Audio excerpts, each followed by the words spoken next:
the World Dentofacial Sleep Society podcast. My name is Patricia San Juan. I'm a sleep dentist based in Madrid, Spain, and it's a great pleasure to welcome you to this conversation where we will explore the clinical, scientific, and human side of dentofacial sleep medicine with international experts. Today's guest is Dr. Kenny Pan, an internationally recognized ENT surgeon, educator, innovator, and one of the world's leading figures in sleep surgery and airway medicine. Dr. Pang has more than 33 years of experience in ENT and sleep disorder breathing. He's a fellow of the Royal College of Surgeons of Edinburgh and Ireland, founder of the Asian Sleep Surgical Society, member of the World Sleep Society, among many other societies, pioneer of expansionist sphincter pharyngoplasty, and author of numerous landmark publications that have shaped modern approaches to sleep apnea, multi-level surgery, upper airway resistance syndromes, and personalized sleep medicine. Throughout his career, he has strongly advocated for multidisciplinary collaboration between ENT surgeons, dentists, sleep physicians, and allied health professionals, helping to move the field forward and truly individualized care. So, Dr. Kenny Pang, thank you very much for being with us today. It is a real pleasure to have this conversation with you. Thank you very much for accepting this invitation. Thank you for having me, actually. It's my honor. Yes. So let's start from the beginning, because behind every major contribution, there is usually a personal and professional journey. You have dedicated more than 3 decades to ENT and sleep surgery. What initially attracted you to the field of sleep disorder breathing? Well, I want to say that I've always wanted to be a surgeon since medical school. And, when you study in medical school, anatomy was my favorite subject. And the head and neck anatomy was the most intricate and complicated. So I was always attracted to ear, nose, and throat, head and neck anatomy. Then during my medical school days, as you read, and I read a lot, sleep has always been so fascinating. And I've always been interested in sleep physiology, how sleep works. And sleep is something that most of us take for granted, We sleep about 1/3 the day, so we spend 1/3 of our lives sleeping. And yet we know so little about it. So I wanted to be a ENT surgeon, at the same time specialize in sleep. And the best part was sleep surgery. And that was how I got interested into upper airway surgery, and how I wanted to actually better the field of sleep surgery itself. And that was how everything started. And that was how sleep really fascinated me in that sense. But when you look back at those early years, were there specific patient or clinical situation or experience that changed the direction of your career? Actually, I want to say that there was no specific event or thing that happened in my life. In general, it was a slow progression, because as I read up more about sleep physiology, sleep anatomy, and sleep surgery, at that time, there was no specific sleep surgery that can tackle or treat sleep apnea.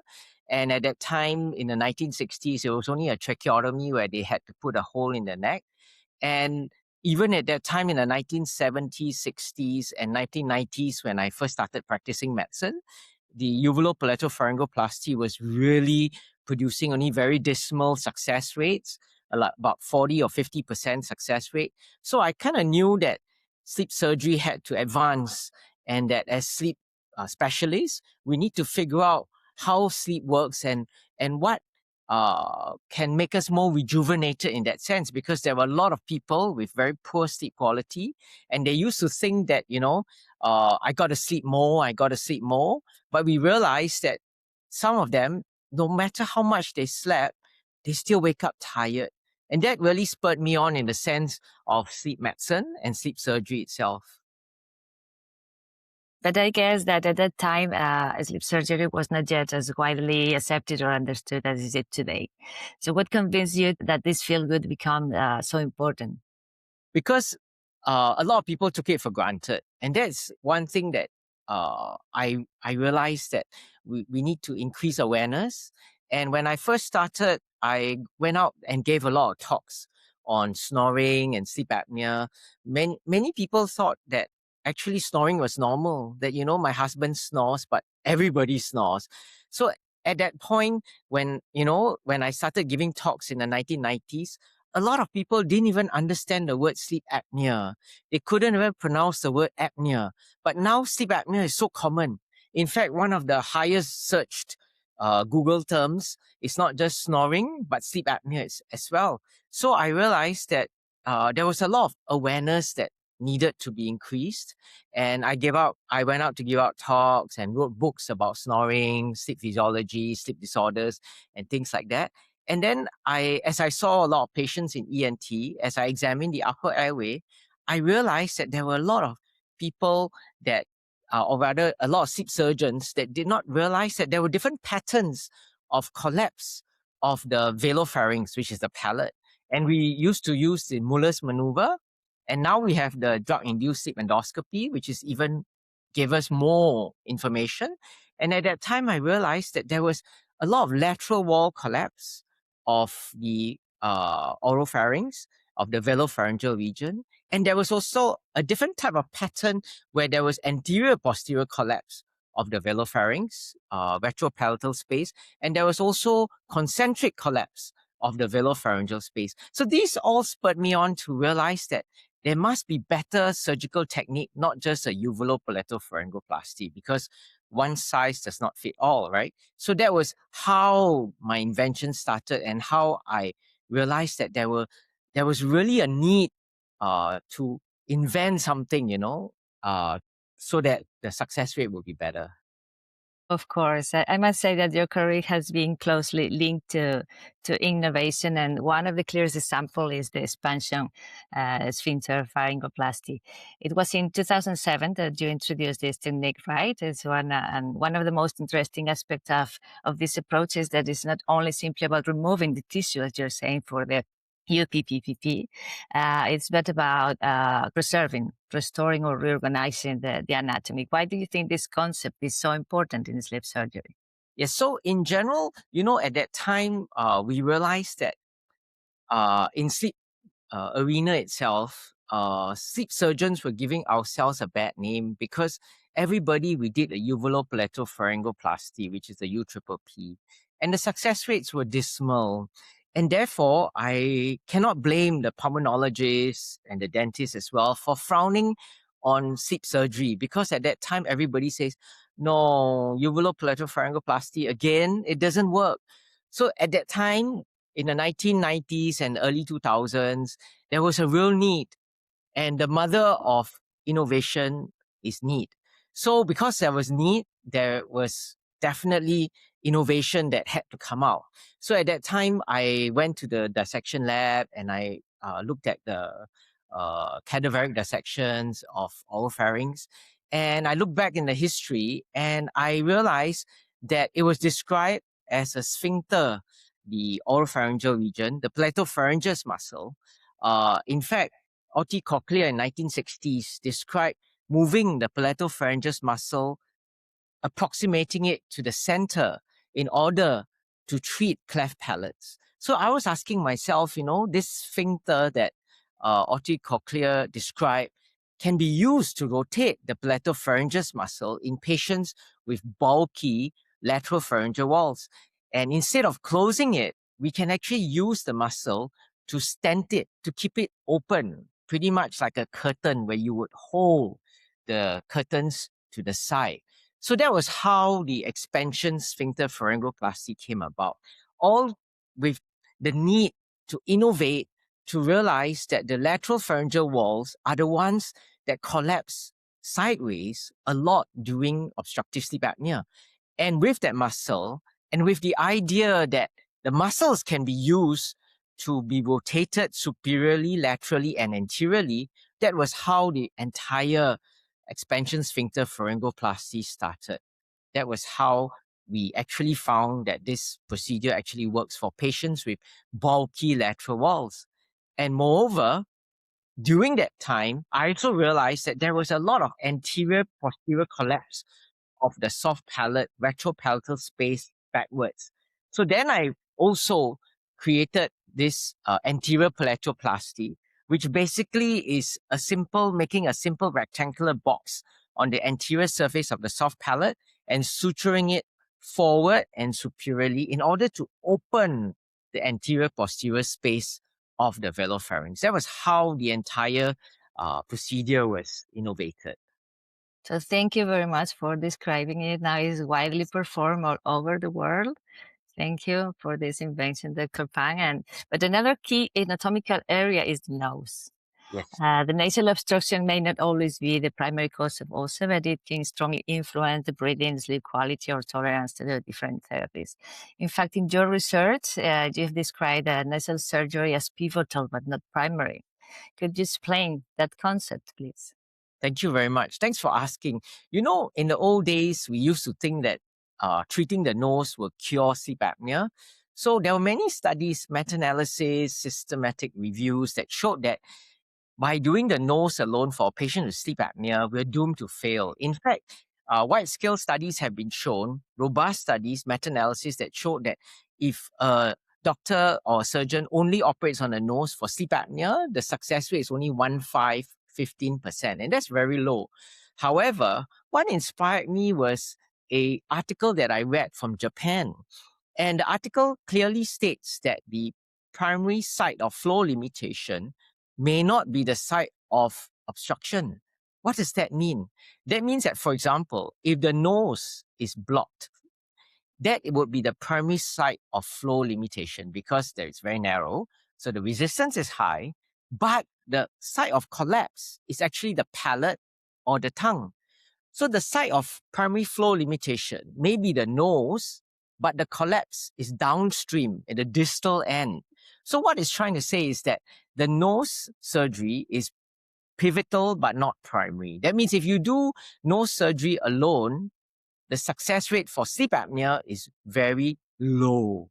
But if a surgeon is planning to do surgery, please include the nose at the same time as in multi-level surgery so that the success rate will be much better. In fact, there has been studies to show myself and we did a multi-center trial on 735 patients, and we actually showed that patients with no surgery included for multi-level surgery, the success rate improved from 55 to almost 70, 80%.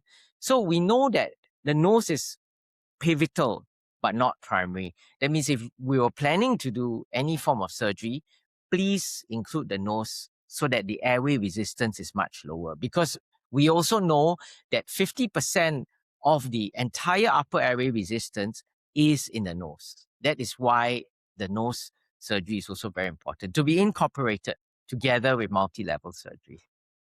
And of course, it's going to help the patients to close the mouth while they're sleeping, and this is going to contribute to stabilize the upper airway. Very important also for our mouth treatment. Absolutely. In fact, I always encourage my patients to close their mouth to use their nose to breathe, because once you open your mouth, your TFA will translate posteriorly, your tongue will fall back and obstruct the airway, right? Especially in dental work. The most important is to close the mouth and breathe through the nose. Am I correct? Perfect. Yes, thank you. So after discussing anatomy and surgical treatment, I would like to move to a broader and very important issue, which is how we define success in sleep medicine. For many years, treatment outcomes have been dominated by the apnea-hypopnea index, right? But your work challenge this narrow view, and your work proposing the sleep goal framework, I have to say this is one of my favorite works from you, and that you've written with many colleagues and friends. Yeah, you challenge this traditional obsession with the AHI alone. So why do you think the field needed a broader definition of success? Because we know that the AHI, which is the apnea hypopnea index, that was introduced in the 1980s.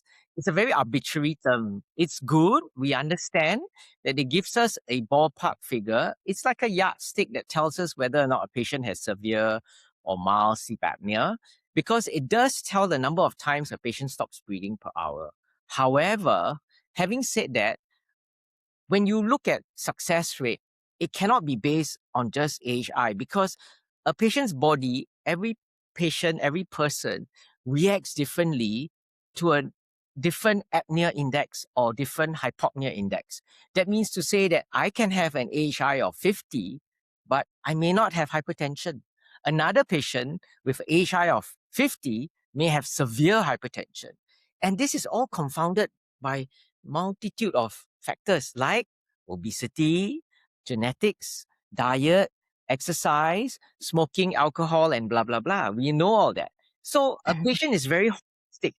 A patient needs to be taken in a very holistic manner. So we should be measuring not just AHI, but end organ damage, which means things like BMI, gross weight, hypertension, blood pressure, as well as oxygenation. And I want to share with you, right, that in general, we know that oxygenation, hypoxia, this term called oxidative stress, is actually very important. So in the old days, we used to measure lowest oxygen saturation because that was all we got, which is not very reflective, for example, because a patient can have 1 or 2 episodes of very low oxygenation. That doesn't mean he has very severe sleep apnea, right? But after that, we looked at T90, which is the duration below 90%. That is also reflective, better than lowest oxygen saturation. But the best parameter, the best metric to look at is hypoxic burden, because it actually measures the area under the curve of so-called area under the triangle of the duration below 90%, and it actually covers the entire area below 90%, not just the duration, because it can be a very short duration or a long duration, but maybe at 89%, for example. If you stay 89% for 1 minute, it's different from a patient who drops to 60% oxygenation for 1 minute. You know where I'm coming from? Although the duration is the same, but the depth is different. It's very profound based on hypoxic burden. So hypoxic burden is much better right now. So what I'm trying to say is that with time, we get better metrics and better parameters of measure. And therefore, we should be changing our mindset and concepts of success rate. Let me share with you another scenario. If a patient has a preoperative AHI of 96, after surgery, he drops to 21. Based on Scher's criteria, he has failed from 96 to 21. But you know that the oxidative stress in his body has improved a lot. Compared to a patient, let's say he's got an AHI of, let's say, 41, he drops postoperatively to 17 or 19. He's considered a success, but that drop in AHI is minimal. So this patient actually benefited more than this patient. But this patient who benefited more is deemed as a failure because of the success criteria based on just one parameter called AHI. And we know that the hypopnea itself, the definitions between 3% drop in oxygen versus 4% in hypopnea definition has got a huge varied outcome. So we know that AHI itself is not reliable, but somehow for the past 30 years, we've been using it as a parameter for success, which is actually a fallacy for all of us practicing sleep medicine or sleep surgery, because we know that this does not give us a real picture of patients' outcome and oxidative stress in the patient's body. So I'm glad that at least now we have this thing called the Sleep Goal Index that measures 4 parameters: the AHI, the gross weight or BMI if you like, the blood pressure, which is very important, is really reflective of oxidative stress, and the hypoxic burden or T90, depending on which software you have. So the Sleep Goal Index is actually a huge step forward in terms of measuring patient outcome measures. And it's been adopted around the world right now, and I hope that more people can adopt it. And we even came up with a very simple so-called QR code that you can download. You can just Google Sleep Goal Index, and actually the European Society of Medicine actually has a very nice article with a QR code there, and you can actually download it. Yeah, that's has been great, and it helped us to explain the patients because they really understand the AHI, but it's not is more complex than that, and that's why it's so difficult to guarantee our results because you have to have all these factors involved in the success treatment. And in this broader vision is also important when we talk about failure as well. It's not only about success, and sometimes we use the word failure in a very rigid way. But the clinical reality is often more complex. So, do you think that many so called failures are actually partial responders who still achieve meaningful clinical benefits? Yes, absolutely. I always share with my fellows and during my courses, I always teach that, sleep apnea, right? If you think of it as a very simplistic term, it's actually basically airway collapse due to lack of space. So if you think carefully, simplistically speaking, right, sleep apnea should be a balance between the container, which is your jaw, and the contents, which is your mouth. That means your tongue, your tonsils, your palate, your uvula, your lateral walls. It's just a very simple concept. So imagine that if it's that simple, if I can do a bimaxillary advancement or I can use a mandibular advancement device to hold the jaw forward, definitely the airway becomes bigger. And therefore, if I remove the tonsils, decrease the uvular size, or even decrease the tongue size, I'll be successful. However, that's not so true because there's this thing called sleep physiology, which comes in. And Danny Eckert actually described it very well. The PALM score, PALM, Mm. which is the critical pressure, the arousal threshold, loop gain, and muscle responsiveness. These four so-called parameters actually contribute to why some patients have mild sleep apnea and why some patients have severe sleep apnea and some patients respond to surgery but some patients don't. So the word failure constitutes all these parameters, all these factors that go into play when we talk about sleep physiology, sleep apnea, and sleep disorders in general. I give you an example. For example, a patient with upper airway resistance syndrome, which you see a lot as dentists, because I always tell my friends that dentists are my best friends, actually, because the dentist is the most important person or most important specialty in upper airway disease because every patient you say open your mouth, right? So every patient is an airway patient. So a lot of dentists actually don't realize this, but the dentists play the most important role in sleep apnea disease, actually. So in a patient with upper airway resistance syndrome, the arousal threshold is very low. So with every airway collapse, the patient goes, there is sleep fragmentation all the time. Whereas a patient with severe sleep apnea, he can have a long apneic episode of 1 minute, but his arousal threshold is very high. He sleeps through the entire apneic episode. So arousal threshold is very important. And we know that it's correlated with so-called disease process and whether or not a patient wakes up during the apnea episode or not.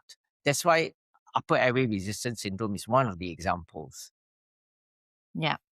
And why do you think, talking about upper airway resistance syndromes, that it remains underdiagnosed despite the significant clinical impact? You're right. It's actually underdiagnosed because we don't realize it. Because we think that, for example, I give you an example. If a patient comes in with a normal sleep test, AHI is normal. A lot of times, most doctors, dentists, ENTs, pulmonologists might just say, "Oh, you have a normal sleep test, so don't worry about it. You're not at risk of strokes, heart attacks, or sudden death. So don't worry. Just sleep more and stay healthy and lose weight and be happy." But we are not realizing that a lot of these patients might have high VERAs. VERAs are respiratory related arousals. So this affects the patient themselves. A group of UARS patients, upper airway resistance syndrome, a lot of them are ladies. They are not obese. They are actually quite slim, tall, long necks. They don't snore, and they actually are very emotional. They have a lot of psychosomatic functional complaints, and they won't tell you that, oh, I I choke at night, I snore, I disturb my bed partner. They don't have those symptoms. They just come in very tired, moody, short-tempered, a lot of neck aches and headaches. And these are the patients who actually are clenchers and they have bruxism, TM joint issues as well. And I published this article with Dr. David Tay from Singapore T32, and we found in 86 Asian patients that this was very common, and more than 3/4 of them were ladies, and a lot of them have nasal obstruction. And let me share with you, when I'm sitting here breathing normally, I create a negative -8 cm water lung pressure, negative, in order to suck air in through my nose. Okay. If I have some form of nose block like that, I need to create a -30 negative pressure in order to suck air in. So I do this. Can you see my neck being sucked inwards? So instinctively, what these patients do is that when they collapse the airway, they tend to bite down to keep the airway open. So it's a compensatory mechanism. In the old days, we used to think that bruxism or teeth grinding is a form of malocclusion, so that at least the patients can get their bite correct. But nowadays, we know that the sleep disruption is due to airway collapse, and then there is EEG changes, and then the patients bite down in order to keep the airway open. So we know that bruxism, teeth grinding, is more a compensatory mechanism for airway collapse than the other way around, you see. So with all these, that's why the dentist is so important, because what we do is that in our series with Dr. David Tay, we found that there was 92% of patients with nasal obstruction. And what I do as an ENT surgeon is let them breathe better. I clear their nose so that they breathe better. And the dentist would give them a mandibular advancement device to hold the jaw slightly forward so that they breathe better. And we found that almost 80 to 90% of them symptomatically got better and their quality of life improved as well. So UARS is one of those instances where you mentioned that the ENT and the dentist must work together in order to so-called help the patients breathe better and sleep better as well. Yeah, that's I also observed with this woman that has this upper airway resistance syndrome, and that they describe that they don't snore really loud. And what I frequently see this is the tongue base that is collapsing, and they have lack of muscular tone, and it's something that we have to pay attention, because as they see that the sleep study is normal, it's not happening to me. It's difficult for them to explain what's going on with their breathing at night. You're right. That is why the sleep study should also demonstrate respiratory disturbance index, which is RDI, because we know that the formula or equation is RDI is basically AHI, RDI minus AHI is your RARAS. So that is why the RDI is quite important. We just don't look at the AHI alone, and the RDI actually tells us the RARAS as well, how often the patient is disturbed. So in the old days, we used to think that UARS is part of the spectrum between snoring, UARS, and then sleep apnea. So the million-dollar question is whether or not UARS is a distinct entity, or is it actually part of the spectrum? So we looked at 32 years of medical literature, myself and Claudio Vascini, and we came up with this classification called the Pang-Vascini classification for UARS. In fact, we found that there were two distinct groups. Type 1 UARS are those that are related to bruxism, TMD, TM joint disorders. And type 2 UARS are those that lie within the spectrum of snoring, UARS, and sleep apnea. So we are aware that there are two distinct types. The reason why I say this is because they have very different phenotypes as well. That means we found that the type 1, those UARS with TM joint disorders, they're mainly ladies, they are slim, they're not obese, and they don't really snore, but they have a lot of psychosomatic symptoms. And oddly, a lot of them have insomnia. They may be tired. Their Epworth score is high, but they have insomnia. And the type 2 UARS spectrum to OSA type. These are mainly men, a bit heavy. Their BMI is definitely mildly obese or so. And they have borderline hypertension. And a lot of them are very tired. They have short sleep latency as well. So we know that there's these two distinct phenotypes of UARS, type 1 and type 2. And we suspect that their treatment is also different, like I mentioned. So for the type 1, we treat, the ENT will treat their nose and the dentist will give them a mandibular advancement device. For the type 2, they are more amenable to wearing the CPAP mask, and a lot of them actually do quite well with them. Wow. So all this topic led us to directly personalized medicine. Yes. Today, we know that not one single treatment can solve all cases. So did you believe that future lies in combining therapies rather than competing between them? Yes, definitely. In fact, I always believe in a teamwork approach. Yeah, multidisciplinary treatment. And that's why I'm very close to my dentist and my pulmonologist as well, because there are patients who actually just cannot tolerate the CPAP. And by treating their nose or doing some form of turbinate reduction or septoplasty, they actually use the CPAP much better. And now with the advent of the new GLP-1 agonist, I also work closely together with the bariatric surgeon, and I'm currently doing a study right now with the GLP-1 agonist to see whether by reducing their weight followed by surgery is better than doing surgery up front or is better than doing bariatric surgery itself. Yeah, this is quite exciting times in terms of the GLP-1 agonist. Yeah. And you have also emphasized that adherence is one of the major limitations for CPAP, but also for MAT treatment.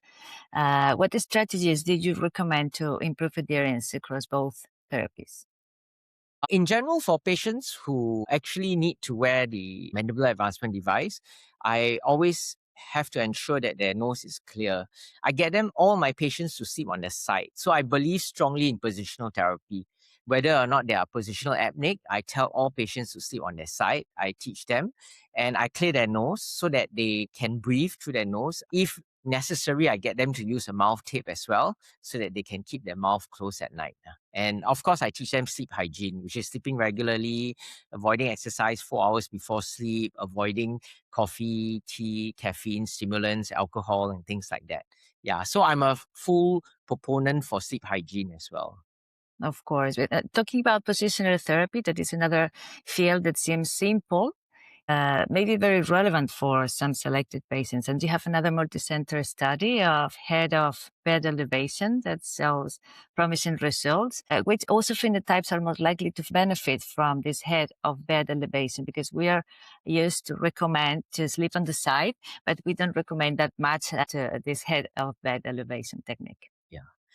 Yeah, I also tell my patients, for those that can elevate their bed, that's a very good idea. It's good for reflux as well, patients with bad gastroesophageal reflux. If not, but there are patients who do feedback that sometimes when they raise the head of the bed, then they have neck problems. So it really varies from patient to patient. Yeah, I agree with you. Yeah, and of course, when we talk about selecting the better treatment for our patients, functional assessment becomes very essential. And drug-induced sleep endoscopy, as I've mentioned before, has changed the way many clinicians understand the upper airway. In fact, DICE has become extremely popular.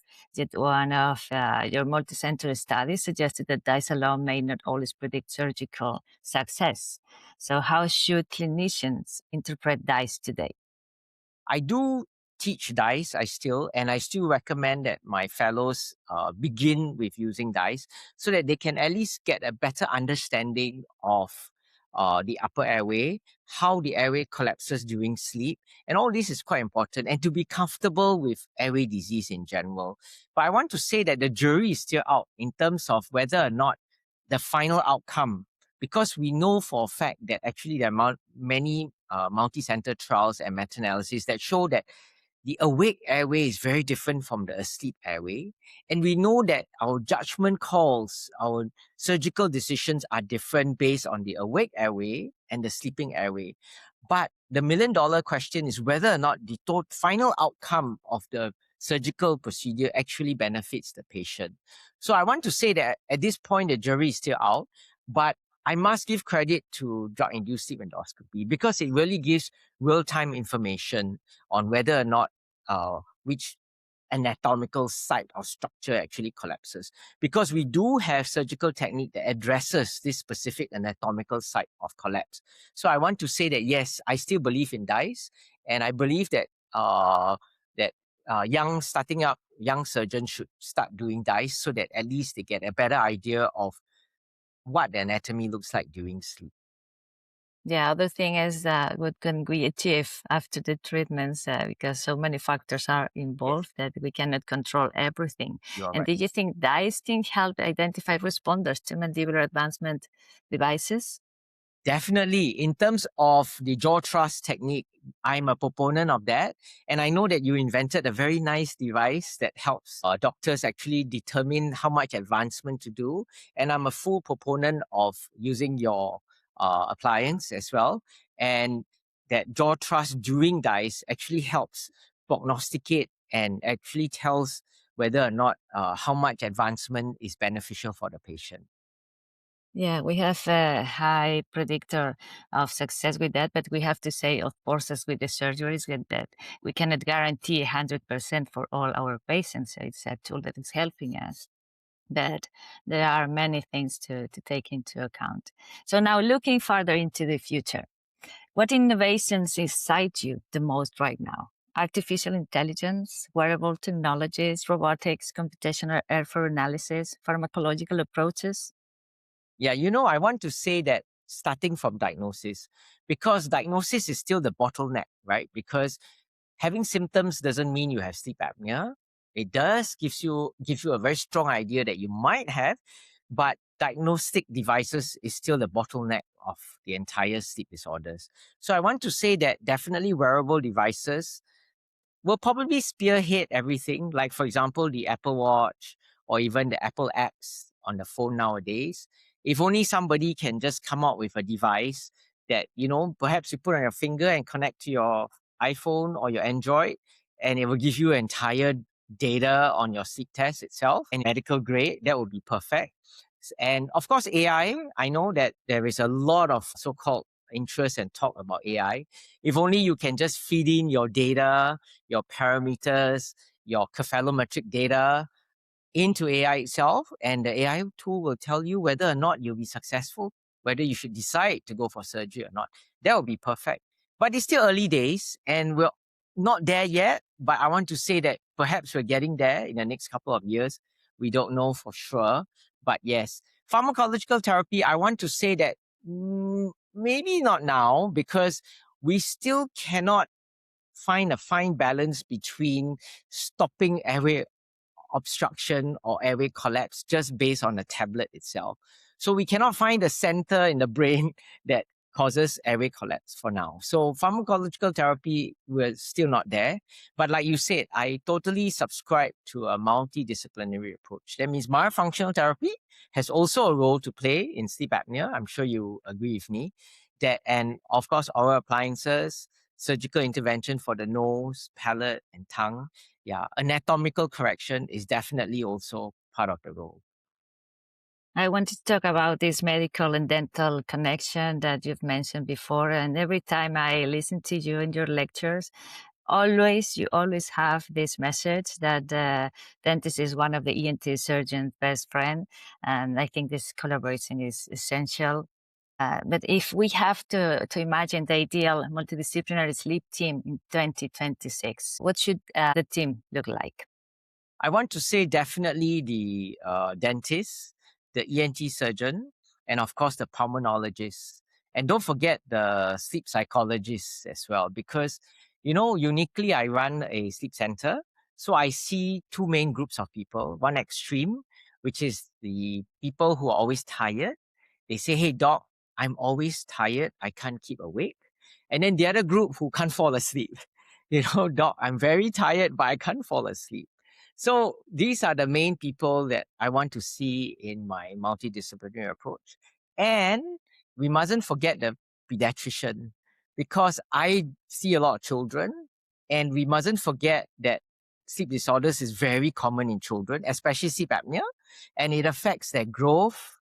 They Children get failure to thrive. They have poor growth, and you know that growth hormone is actually produced in stage 4 sleep, deep sleep. So without deep sleep, because of patients, children who have sleep apnea, they don't grow very well, so they have failure to thrive. And these patients also have poor academic performance, which affects their development, emotional development as well. And we know that depression in children is also a real thing, especially in a very highly stressed academic country like Singapore. Yeah, and we should include also myofunctional therapy for our Yes. patients as a complementary treatment that nowadays is gaining importance. To finish, Dr. Pan, after so many years contributing to the field, what advice would you give to young clinicians entering sleep medicine today? You know, I want to say that I really encourage the passion that young doctors have for sleep medicine and sleep surgery. Because, you know, in our days of AI and every information at our fingertips, we need to actually, because whatever we ask the AI board or the machine, it will feed us whatever we feed them. So it's important to do good, robust research. And I will always encourage young doctors, especially those interested in sleep, to do more research, to do more clinical collaborations, multi-center trials, whether it's sleep physiology, sleep medicine, or sleep surgery. We need these publications, these good, robust studies, so that at least it's fed into the AI, it's published, and whatever we ask the AI, we get back the good same data that we feed it, you see. So I would definitely encourage young sleep specialists or sleep surgeons or sleep physicians to definitely do more research as well and collaboration, so that we can get a more robust result and data set that will be produced by the AI itself. Yeah, nowadays are so well connected, all of us, that is much easier than in the past with all of the data we are collecting. It would be great to have very good studies all around the world. Yes. And finally, what do you hope the next generation of sleep medicine professional will do better than we do now? I think in terms of the CPAP mask, I think it can be better because, you know, we did a study that looked at 20 to 30 years of compliance of the CPAP itself. And we found that in general, the compliance is flat. It's called the flattened curve over the past 20 years. And we know that CPAP has advanced since the 1970s when it was invented till now. The technology is different. It's excellent. But maybe it's not the CPAP, the machine or the technology. Maybe it's the human. We just can't use the mask on our face. So maybe if there's a better, you know, in terms of sleep medicine, if there's a better device or better CPAP therapy, better machine, better mask, better interface, that would really benefit the sleep apneic patient. Yeah, there are so many people affected, Yes. and we, from every different professional perspectives, we are trying to push the field and do our best. And indeed, we need to collaborate more, all the professionals that are involved. So thank you very much, Dr. Pan, for joining us Thanks. today. Thank you for sharing your experience, your clinical vision, your passion for sleep surgery and dentofacial sleep medicine as well. It has been a real pleasure to have you here and to have this conversation with you. I'm feeling very lucky for that. Thank you. It's my honor. Thank you very much. Thank you very much. And before closing, I would like to warmly invite all our listeners to join us the upcoming WDSS Congress, which will take place in Baltimore on June 13th and 14th. And it will be a wonderful opportunity to meet international colleagues, share knowledge, and continue advancing the field of dental sleep medicine together. Thank you to everyone listening, and see you in the next episode. Bye. Thank you. Bye bye. Bye.